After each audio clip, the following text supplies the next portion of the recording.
Are you a woman in the middle? You're in the right place. I'm Suzy Rosenstein, and you are listening to the Women in the Middle podcast, episode number 5. Imagine living your life after 50 and feeling energized and excited about your future. Welcome to the Women in the Middle podcast, the podcast for women who are ready to figure out what they want and create the life they deserve. Here's your host and master certified life coach, Suzy Rosenstein. Hey there. Thanks so much for joining me for this week's episode, which is all about feeling like you're in a midlife funk and why I think it's the best news ever. If you're feeling funky right now, please don't roll your eyeballs back into your head at this suggestion that your misery is actually a good thing. Please stay with me. I've been in a funk myself, and I've also coached dozens of women in the middle who have also been all funked up. And honestly, I really do believe that being in a midlife funk can be a really good thing.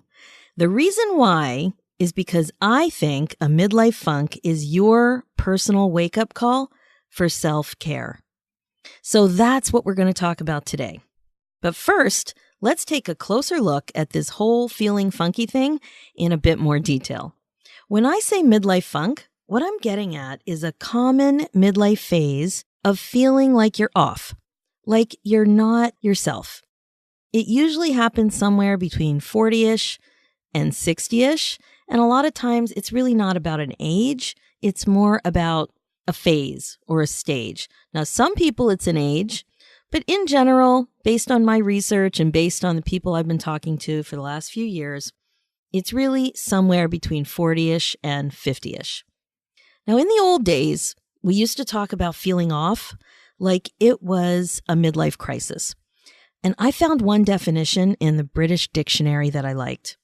A crisis that may be experienced in middle age involving frustration, panic, and feelings of pointlessness, sometimes resulting in radical and often ill-advised changes of lifestyle.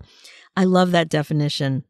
And the image that always pops into my mind when I think about a midlife crisis is a balding 50-year-old man driving this snazzy red sports car or having an affair on his wife of 25 years. So I don't know, like a woman doesn't pop into my mind, but when I think of midlife crisis, I think of a man, and that's my image. So when I talk about midlife funk, that's not what I'm talking about.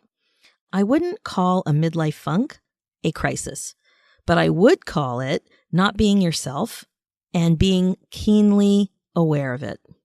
So when I use the term midlife funk, I'm talking about the feeling that's before any big change, because the feelings that I'm talking about usually prevent a big change. My clients describe it like this. I've been keeping careful notes, and it's pretty common the way they describe it.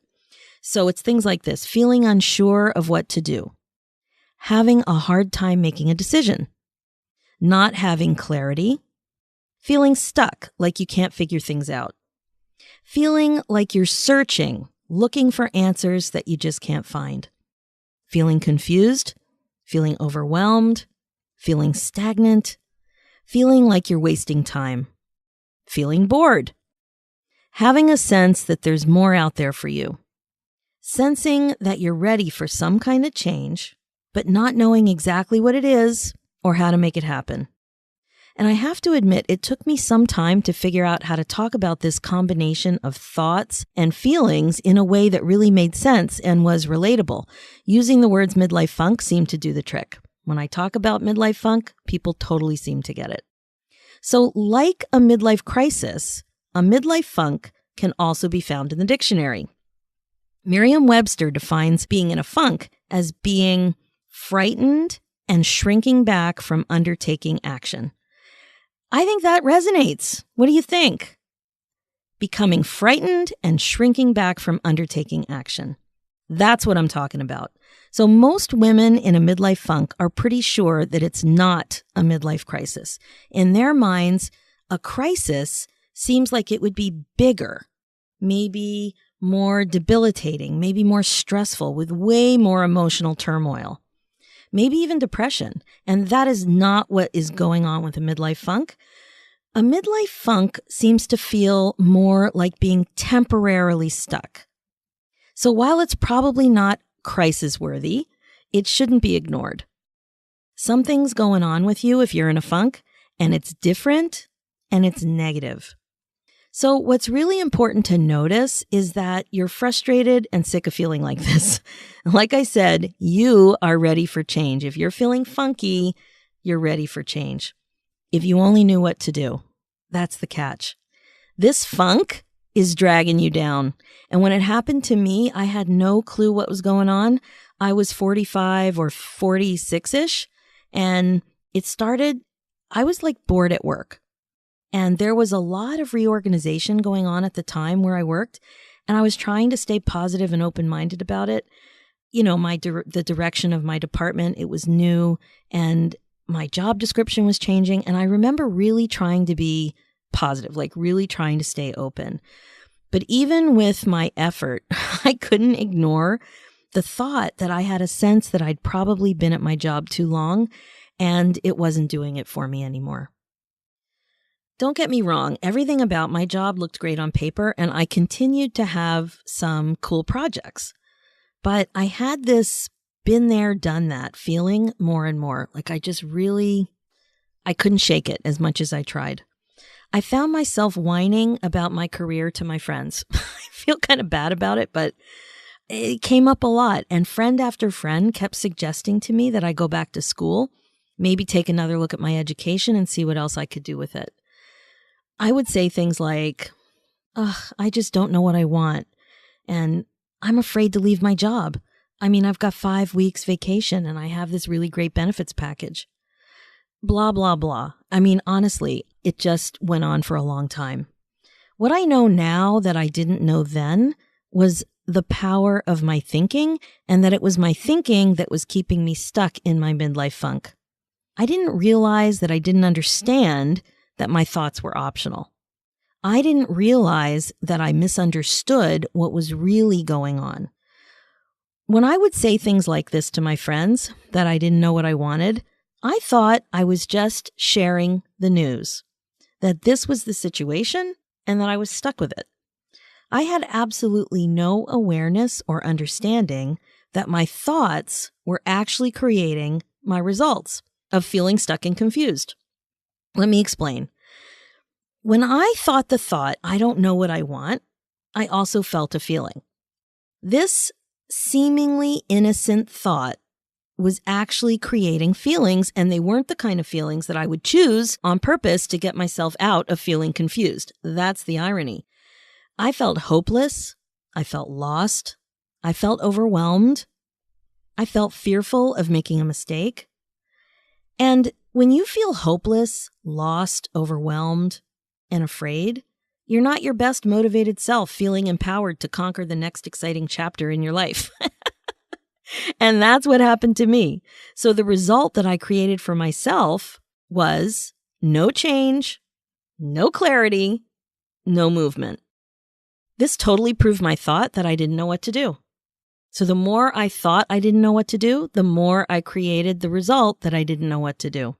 And that's what happens. It's classic example of your results proving your thoughts.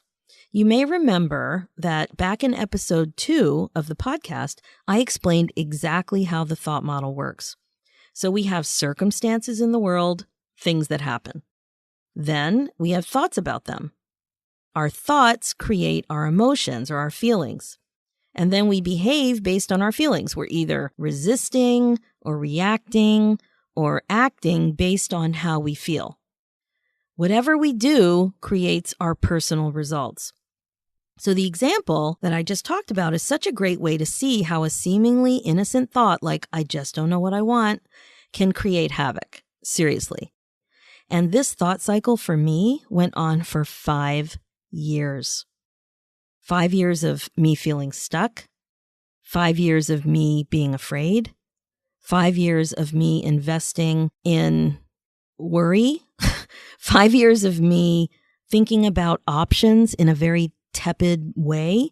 5 years of me complaining about not knowing what to do. And 5 years of my life pretty much wasted feeling like this. Feeling like, as I always say, I was just like all funked up. This type of thinking puts you in a place of feeling weak rather than feeling strong. And when I think about that phase, that's the image I have of myself. I found myself hoping that I would just wake up one morning and have clear insight into what to do with my life next. Like I was hoping to be hit by a bolt of lightning-filled insight. That would be great. Or better yet, for my mommy to just tell me what to do. Like I remember thinking, I just wish somebody would tell me what to do. It was very frustrating and painful. And honestly, I can't believe it went on for as long as it did. Of course, this was all before I hired my first life coach and well before I trained as a life coach. So I was stuck with no tools. I see this exact same scenario with my clients too. So many are unhappy and unfulfilled, like they just feel that their careers aren't doing it for them anymore, but they're stuck and confused about what else to do. In my case, out of the blue, I got laid off. The power and responsibility of actually making that big decision was taken away from me. All of a sudden, my hand was forced, and as stunned as I was secretly relieved.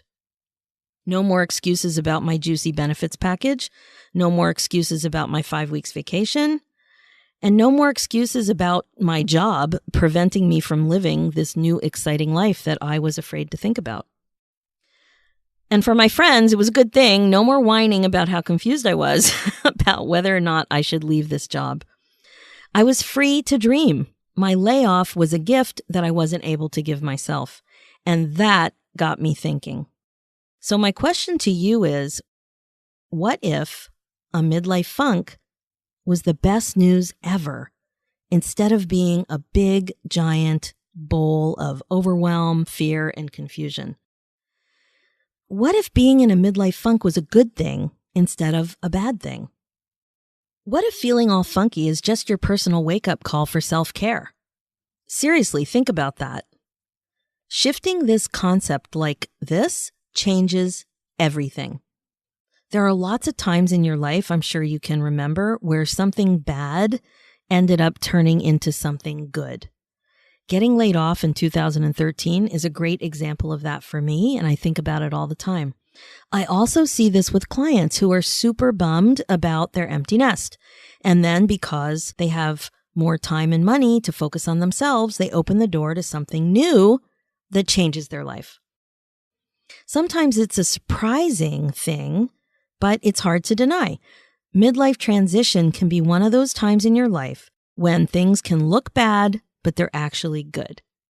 Very, very good. And I think awareness of a midlife funk is like that. The awareness itself of the funk is a good thing. So I'm reminded of this William Shakespeare quote that I really like. The golden age is before us, not behind us. What if you actually believed this? Just think about that for a minute. What if the unknown, uncharted road in front of you was your golden age?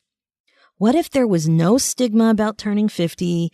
What if you were supposed to change or tweak your career even when you had a stable job?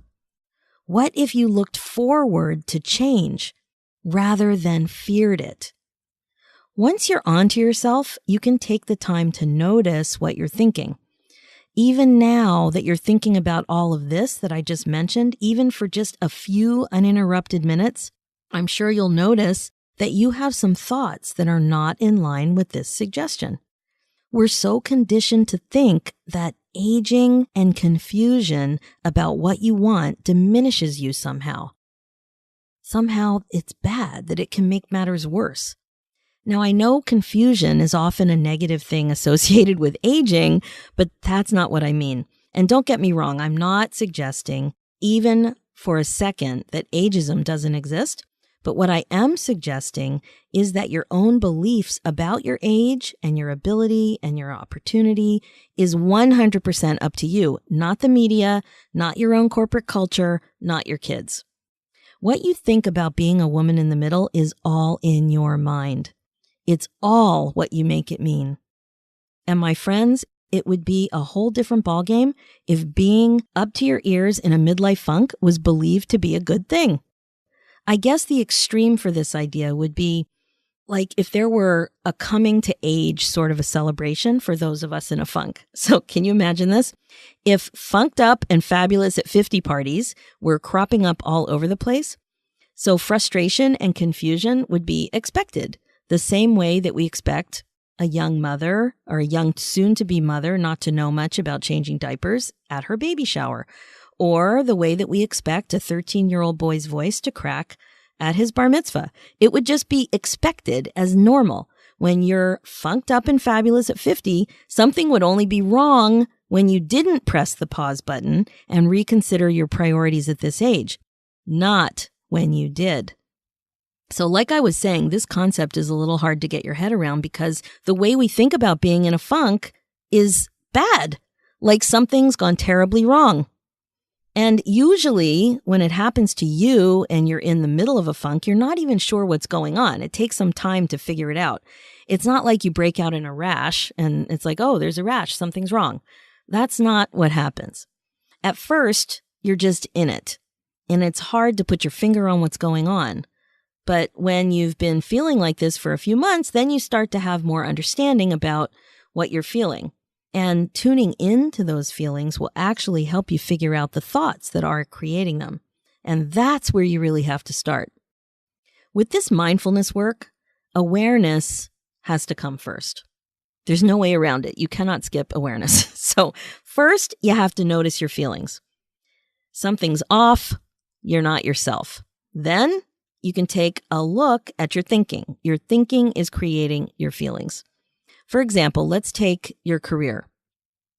If you're bored at work, you might be okay with it for a while, but when you're no longer content, you can start to dig a little bit and see what's going on in your brain. So you can ask yourself things like, why? Why am I bored? The thing is that you don't just stop at accepting the idea that you're bored. You can turn the flashlight on in your mind and see what else you can find. So you can ask yourself, why aren't I content anymore? What do I think is missing? Rather than just accepting I'm bored. The answer might surprise you and give you insight into what that might mean for your next step. It might not be the specific assignment or project that you're working on either. It might be a bigger issue, like you're not satisfied working behind the scenes anymore, or you're ready for more responsibility, or you're tired of having a manager, or you just can't take it anymore that it takes so long to get things done. Perhaps now that you think about it, you don't find your work meaningful anymore. And maybe you want to give back directly somehow. Who knows? Your job just doesn't fit with who you are now and what you want to be. What's important is to start by linking your thoughts to your feelings. So that's just an example about work. Let's take another one. Let's say your empty nest is looming. Your youngest child just got accepted to college and you're starting to anticipate what your life will be like next year with no kids living at home. You notice you've been sad lately, but you couldn't really figure out why. You can definitely see that you're thinking about missing your kid. But when you sit with your feelings for a bit, you can try to dig deeper and ask yourself why. What else are you thinking that's making you sad? What are you making missing your kid actually mean? What are you making not having any kids at home mean? When you dig and are open to understanding how your thoughts are creating your results, it's much easier for you to also see that there's a thought driving your sadness. You might find yourself thinking about what your relationship with your adult kids will be like and what your main identity will be going forward. And that might be what's really going on with you in your funk. You might even be stressed out that you don't have any excuses anymore for what you really want to do. Let me give you another example. Let's talk about your 50th birthday or a milestone birthday or any birthday. Something is coming up. You're starting to make plans that look really good on paper, but you notice that your heart is just not in it. You keep moving forward. You're trying to have fun. Your friends are asking about your plans and you're participating and you're brainstorming and you're, actually saying this is happening. But the truth is that you're not yourself. You're surprised because you really want to do the thing you've planned to do. And after you take some time to ask yourself what you're making this birthday mean, you see that you're thinking that this is the age that you'll finally be old. For some reason, turning 50 or whatever age it is for you feels sad because you're focusing on regrets or what you don't have time to do anymore. This is the thought that is taking the wind out of your sails. So like we've said before, our thoughts always create our feelings, but sometimes we feel the feelings before we can see the thoughts that are causing them. Some people are really good at the thinking part and other people are really good at the feeling part. But the work that we're doing here in this podcast, this kind of mindfulness work, is really to help you understand and to show you that thoughts are creating your feelings. And that, my friends, is why I think a midlife funk is the best news ever, honestly. A midlife funk is a wake-up call that you're ready to evolve. It's a little tap on your shoulder that you're ready to grow. It's a whisper. It's a hint. It's a gentle push. It's a hug. Yes, a hug. A midlife funk is your brain telling you that it's time for self-care, that it's time for you to take care of you. Mindfulness is in order. Living with intention is in order. Regret-proofing your life is in order. You know deep down that something has to change. I know you do, or you wouldn't be listening to this podcast. Your midlife funk is there to help you take the next step. Your midlife funk loves you, so love it back. Take the time to notice your feelings. Take the time to listen. Take the time to think. Take the time to love yourself right out of your funk and into the next best version of yourself. Seriously, when I'm thinking about my funk loving me, that it's there for me, I feel so much compassion for myself and my confusion. I wish I would have known that, I don't know when it was, 7, 8 years ago when I was up to my ears in a funk myself. And I really want you to think about that, to think about a midlife funk and your frustration and your confusion and your crossroads as you being you exactly the way you need to be you right now, right here. And it's time for you to just love yourself right out of that funk. So I came up with some steps that I want you to take to start to defunkify your midlife mood. Okay, so first, take a few minutes and actually write down how you would describe the problem you're having in your life. Okay, ask yourself why you think you're having this problem. What makes it a midlife problem? What have you done so far to try to solve the problem? Then, take a close look at those notes. What about the problem is a circumstance? And what about the problem is a thought? Remember that the circumstance is neutral. So look at your notes and pick out the factual part of the problem. The thought, on the other hand, is what you make it mean. It's the optional sentence that's in your mind. So when I'm looking at my notes, I like to just put a little T for a thought and a little C for circumstance or an F for fact. And I just jot it down right on it. I like to use colorful highlighters. It makes it more fun. Now, take one of those thoughts and think about how it makes you feel. Remember, your thoughts are creating your funk, not what's going on in your life. Your thought is creating your feeling, not your layoff, not your project at work, not your kid going to college, not your upcoming birthday. What's happening in your life is neutral. It's what you're making it mean that is creating your feelings of being frustrated or feeling off or sad or stagnant or whatever you're feeling. Remember, the good news is that your midlife funk is helping you see all of this clarity. That's why you love your funk, and that's why your funk loves you. So now the fun begins. It's even more fun than the colored highlighters. I want you to decide how you want to feel. Think about it and take note. The trick is to now identify the thoughts that create that feeling. So first, you get to decide how you want to feel. If you wanted to feel excited about your future, take a minute and think, okay, what would I have to think to feel excited?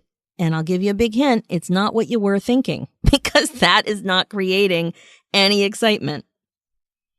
So I'm challenging you now to think of 5 other ways to think about your circumstance. Yes, 5 ways. And what this will show you is that thoughts are optional. This little exercise will give you insight into why you have chosen to think the thoughts that weren't working for you, and now changing all of that if you want to. Of course, I know that you know that it will take some practice. You can't just snap your fingers or wiggle your nose and pop into this new headspace. But I heard that you can do hard things, so I'm not worried at all. And I'm here to help you. I created an easy worksheet to help you get started. Just go to womeninthemiddlepodcast.com/5 to download it, and you can start to get a handle on some of the thoughts creating your midlife funk. Get at it. When you commit to doing this kind of mindfulness work, you have way more awareness than you've ever had before.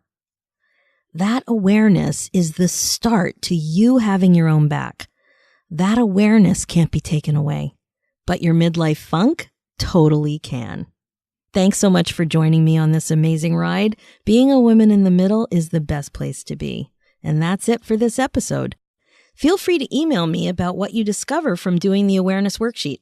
Just send me a note at Suzy, S-U-Z-Y, at womeninthemiddlepodcast.com. I'd love to hear your thoughts about what you're working on to get a handle on your midlife funk and what you think about my funked up and fabulous at 50 idea. Thanks so much for listening. Thanks for listening to this episode of Women in the Middle. If you liked what you heard and want more, head over to womeninthemiddlepodcast.com/guide to download a free actionable guide that will help you break out of your midlife funk and start living the life you want.